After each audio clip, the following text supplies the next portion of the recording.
What is up, guys? JayFerGaming here and welcome to the penultimate race of Season 4 of my F1 2016 career mode, the Brazilian Grand Prix. If you're new to my channel, do remember to hit that subscribe button. We're getting very close to 1,500 subs, which is a great feeling, so thanks to everyone that has subbed to my channel. And in terms of this career mode, I'm really looking forward to Season 5. I'm just trying to get to the end of this season with the Sauber team, the very underdeveloped car, but we've got so many resource points at the moment, over 2,000, hoping to have around maybe 2,500, 600 by the end of the season, and then we'll get a 25% bonus, so really looking forward to Season 5. But first of all, we have this Brazilian Grand Prix, and we've had some decent races the past two races. We haven't really got the huge results, but I think that's probably the best we can hope for in this pretty pathetic Sauber car. Just hope we can be in the midfield for next season and be battling for consistent points and outside shot of the title. That'll be amazing. But yeah, it's been a mixed season really. Do miss the Red Bull, of course, where we had a final win. Our final race with them was that victory at Monaco, and then it just went downhill from there, unfortunately. But Brazil, it's always been a bogey track for me, especially in my league races. I've never had a good finish there. I think I've had a fourth place. I just always disconnect, always crash out, just have no luck at all. This career has actually been okay. I think I won last season at Interlagos. Yeah, there's the confirmation. I actually did win, and the season, I think season 2, that race cost me the championship. Yeah, when I finished P7, that really cost me against Daniel Ricciardo, and the P15 in season 1. So not great, but let's hope for something better in the qualifying session, and it was intermediate conditions, which obviously fills me with joy. We know by now it gives us a better chance of getting higher up the grid, and it really was a case of just going round and round because it was supposed to rain for the whole session. And we can see after our first two runs, currently in P19, even Marcus Ericsson is in last, which is absolutely incredible news. But we're ahead of the two Hasses, hoping to take a couple more scalps. I've got a feeling I can improve, and that's what I did go on to do. Lap 3, we're nearly half a second up on our previous best. Down to P21 though, we improve, but still stay in P21. But I know we're getting close to the rest of the pack, but we're going to have to jump up so much to get out of Q1. But we're improving once again, 3.5 tenths up. Can we jump any positions? We're going to have a look at the order now. It's P20. We've actually outqualified Jolyon Palmer, which in real life wouldn't be that difficult. But on this career mode, that's pretty incredible because Sergio Perez got knocked out as well. I'm just trying to look. Where's Grosjean? Grosjean's very high up the order, which is kind of strange. But yeah, there's qualifying. Let's get ready for the race starting from P20. Totally different conditions in the race.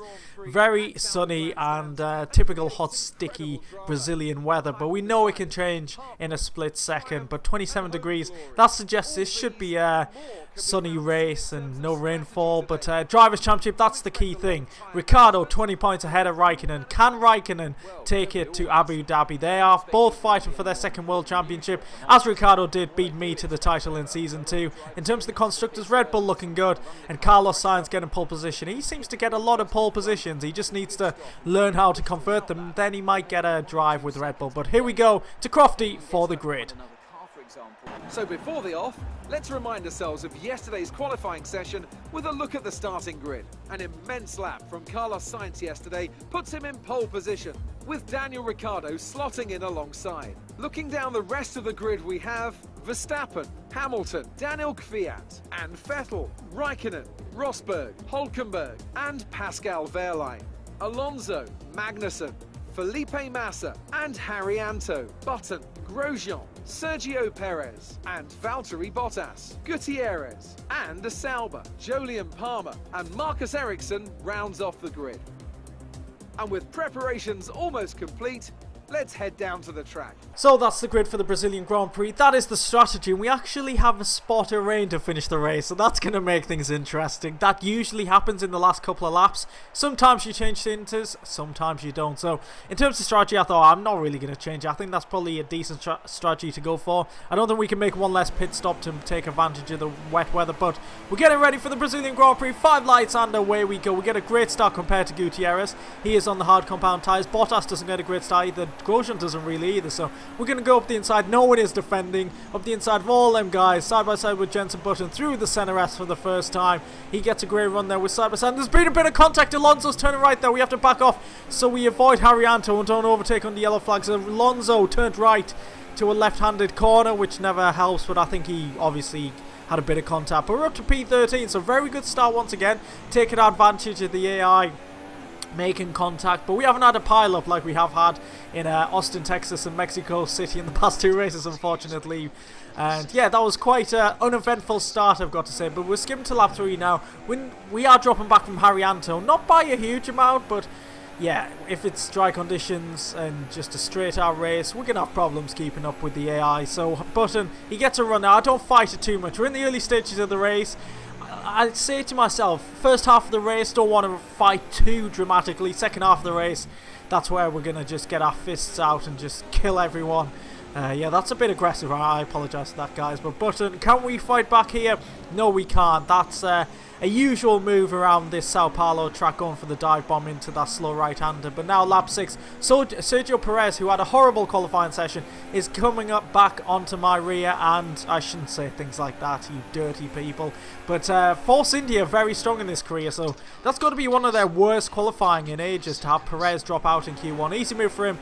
He is on the hard compound tyres. So I was hoping just to follow him, try and catch back up to Button that way by getting DRS off the Force India driver, but no, he did go off into the distance. And now the soft compound runners are making their first pit stop. I think a few made their pit stop on the previous lap. This is the second lot, and yeah, we're just going to go higher into the order, take these tyres into around lap 11, lap 12, do the same on the second set, then finish on the hards. I try and avoid the hardest compounded tyre, because usually I just struggle with them so badly and they're just incredibly slow. So yeah, we'll see what we do in terms of strategy. And now lap 11, we are going to be coming into the pits as Julian Palmer starts to put us under pressure. Roman Grosjean has been disqualified. That's a strange one. You don't often see cars get disqualified. One time I saw a car get disqualified at turn 1, it was a Sauber for just sitting there, and that's exactly what's going on here. I don't know what to say about this. Grosjean looks like he's giving up. We'll presume his brakes failed, something like that. He seems to whinge about them all the time.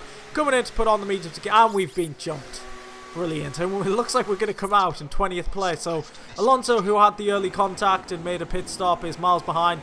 And now me and Palmer look like we're quite far behind, but we are probably the latest pits. Oh god, we don't want to be understeering into the pits there. Luckily no damage. Yeah, we're probably one of the later stoppers. I mean, the hard compound runners probably haven't pitched yet, but we are just trying to stick with Palmer. Lewis Hamilton is out of the race. He was actually leading. What's going to happen here? Are we going to have team radio? Oh no, Troll. Sorry, Hamilton fans, I do love to troll you every time, but Hamilton has retired once again. That Mercedes power unit has failed. In the Mercedes, they must have had like 7-8 failures this season between the two drivers. It's absolutely incredible. That brings out the safety car. We decided not to pit, but the AI were being very strange behind the safety car. Yeah, Kvyat, what are you playing at, lad? I mean, they're not really going to lose much time, but it's just strange to see this. I don't think I've ever seen this on this game, but yeah, back to the restart, and the drivers the AI just don't punch up. It really, you can see the top 10 are very close together, but then the rest are just spaced out.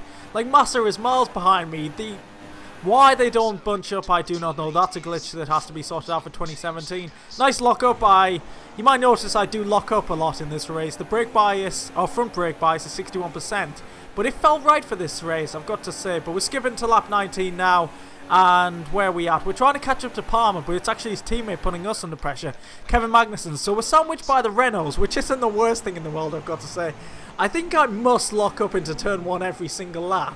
I don't think it really affects the tyres that much on this game either, but Magnussen looks like he's got a pretty decent run, and he's going to the inside. He's on the same compound tyre as us, so yeah, you'd expect him to be much quicker than us. Trying to hang around the outside, no, we don't have the initial traction there, so he gets up to P10, but I don't know, do we have a shot at points here? It's another race where strategy is absolutely all over the place, where you could have 2 stops, drivers could 4 stop. I really don't know. We fight back against Magnussen though. Like I said in the first half of the race, I probably would have settled in behind him, but 16 laps to go, well into the second half. I go for the move and get the move done. So yeah, we're just trying to catch up to the pack ahead, try and get DRS so they can pull us along, but unfortunately drop back again. More cars are into the pits. Not sure if it's going to be their final pit stop unless they go onto the hards. Magnussen again putting us under pressure. And yeah, I don't seem to get a great exit off the second part of the center S. Just get understeer mid-corner, back end stepping out. And Magnussen is going for it. This time we go defensive. And it's going to get very close here under brake. And he locks up. Can he do it all the way around the outside? Yes, he can. Oh, we're still side by side. This is going to be very tricky. And Magnus is squeezing us towards the grass. I don't trust the AI in these situations. Are we going to hang around the outside? That move doesn't really work. Massa's there as well, so we cut across him. Are we going to fight back against Magnus? Up the inside very late. We don't actually lock up. I wasn't as heavy on the brakes as I probably could have been, but we still defend our position. Massa's overtaken Magnussen as well. I must have pushed him out wide there. So we are defending. And it does create for good racing, and I don't know, this could help us later on in the race. This time Massa, who must have much better straight line speed than Magnussen, goes up the inside, still side by side. Can we hang around the outside? Yes, we can. We've defended that position, but in our attempt not to corner cut there, we lose so much momentum. So it wouldn't surprise me if Massa goes for it here. He's going to get DRS. Are we going to go defensive against the Williams driver in his home Grand Prix? No, we're not. And it might be an easy move for him. Yes, it is. He parks the car right in the middle of the track, so I can't really do anything there. Great move there from Felipe, and he gets himself up to P3. He hasn't scored many points this season, but looks like he's on for a few points this race, and he does usually do well at the Brazilian Grand Prix in real life. But Magnussen's on our inside there, that's why I couldn't go for a dive bomb on Felipe. But we keep Magnussen behind, and it's going to be interesting to see how strategies pan out, because honestly I have no clue. We're about to make our final pit stop. Another 11 laps on some medium compound tyres. We're coming into the box, and I've noticed something very strange on the minimap. But first of all, Gutierrez. Why? Why crash into the back of me? He takes in so much more speed than I do. So he's quite far back. That's how much you can gain, I think, from the pit assist. And he damages his front wing. And knowing the AI, they probably won't change his front wing. But yeah, game-changing, race-changing glitch here. I've never seen this before. Why is, I don't know which Renault that is, I think that's Palm, no, it'll be Magnussen 1 in number 20. He's holding up a lot of the field, and if you look at the minimap, there's not a lot going on there. This is really strange. I didn't pause like to see a replay or use a flashback or anything. It's just so strange. I've never seen that before. And me and Gutierrez are coming out in P4 and P5.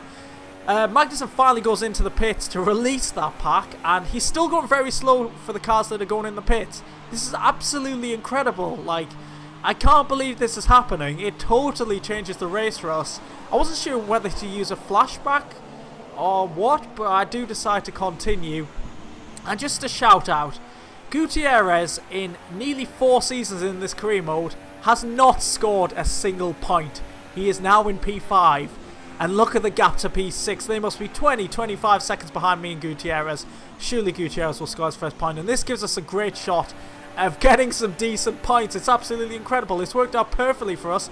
A couple of cars in the pits. Felipe and Massa coming out in P3. So we're actually very close to a podium. The cars around us are on the mediums.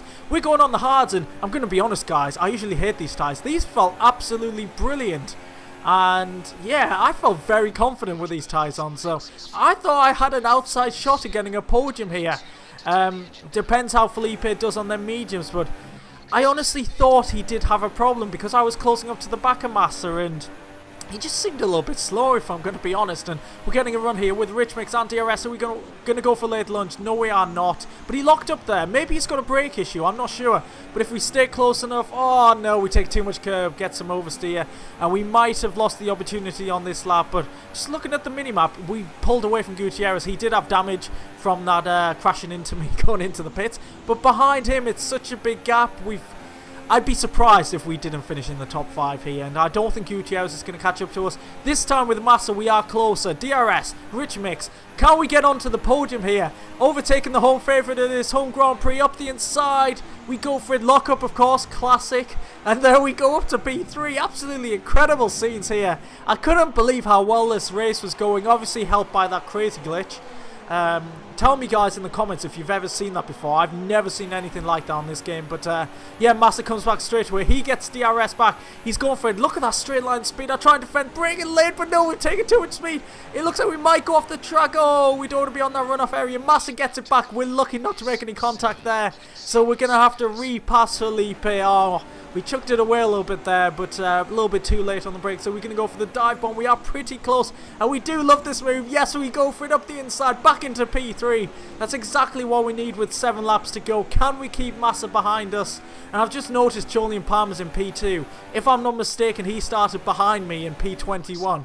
So that'd be incredible, P20 and P21 on the podium. But Massa is coming back. He does have great straight line speed, and there's not a lot I can do. Go for it into turn 1. We try and squeeze him to the inside. Can we go around the outside and defend our position? No, he gets a great run. He's got great grip on their medium compound tyres, and obviously has a better car than us. But the Williams, I think, must be the 8th or 9th strongest car. They haven't developed the car that well. Can we come back with DRS? I think we're probably a little bit too far back, unfortunately. So the key thing is to try and keep up with him, but no, we just couldn't do it. And now it's starting to drizzle. It's making things very tricky. I was looking at the minimap. It's Vettel and Sainz behind me now in P5 and 6. They've closed in a lot. So without that glitch, I don't know where I would have been. I think I would have been fighting for like P11, 12, 13 around there. But yeah, this is how it's worked out, and it's worked out very well for us. It looks like no one's coming in for the intermediate, so this final lap I knew was going to be incredibly intense and tricky because I was struggling so badly. You can see how much I've dropped back from Massa. DRS disabled, so it is intermediate conditions. Just look behind. I can't believe how has Vettel and Sainz closed in that much in a couple of laps. Nico Rosberg takes the victory for Mercedes. How are you doing, Hamilton fans? How are you doing? But I was just hoping, please don't catch up to me. P4, that would equal my best finish with the Sauber team at my home Grand Prix at Silverstone. That was a brilliant race. A great strategic call back then. But now, can we get through Zhengzhou? It's pretty much the final corner. But I suppose in these conditions with these tyres, these kind of kinks in the straight are actual corners for us. Where is Vettel? How close is he to us? Oh, it was so tricky. You can see I'm fighting the wheel. I think we're going to get it here. Are we going to come home in P4 for the Sauber team? Yes! We've done it!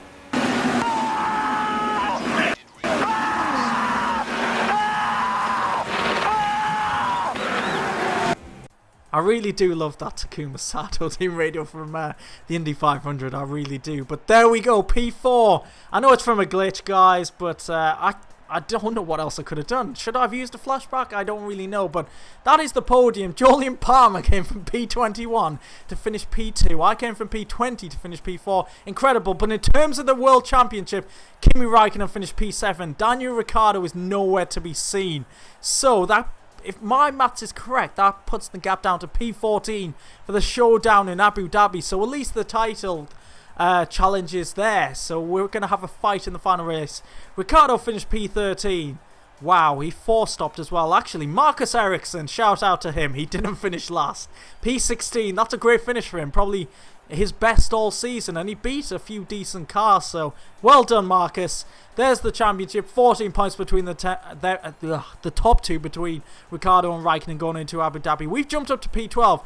You know, I said I didn't think Palmer would get enough points to jump us. He finished P2. Luckily, we finished P4, so we're 3 points ahead of Palmer. We've both jumped above Haryanto, so I'd love to finish P12. We could finish, at least we got a battle for the final race. We need to watch out for Palmer and Haryanto, but yeah.